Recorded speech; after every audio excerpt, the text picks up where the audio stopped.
Hey everyone, my name is James Song, and today I'll be explaining why a liberal arts education is vitally important for our society.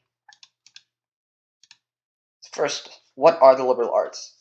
Uh, the liberal arts are basically the study of other people and the humanities. So some examples of this might be philosophy, politics, law, sociology, psychology. All these are included within the liberal arts. And what the liberal arts tries to do is to give people an understanding of how people act and how people interact with other people within societies. So we can see that in general, when we think of a liberal arts education, what these liberal arts educations are trying to foster are well-rounded individuals who have, for example, critical thinking, ethical decision making, effective communication, and social and cultural awareness. So all of these are skills that the liberal arts education tries to foster via uh, forcing people to understand different perspectives and different people and how different people kind of interact with others.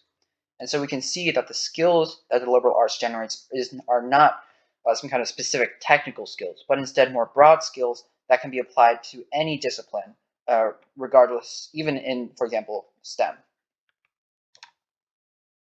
So when we look at the job market, we're finding that executives and hiring managers are more and more valuing the skills provided by liberal arts education. So we've already provided examples of the skills that liberal arts education provides, and we see these exact same skills in the kind of skill set that executives and hiring managers find very important. So we can see that over 80% of business executives find it very important for college graduates to be able to effectively communicate orally.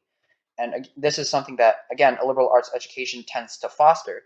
And that's why more and more we're seeing that companies are trying to hire people with liberal arts majors is because they have these soft skills that are necessary to succeed in a work environment.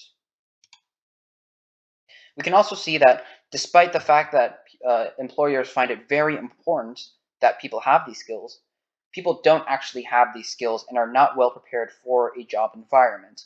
Even if you have the technical knowledge and the skills necessary in order to work in an environment, if you're not able to talk with other people, if you're not able to communicate or think critically, you're not going to be well prepared for that environment. And that's kind of why um, managers are more and more often prioritizing liberal arts educations.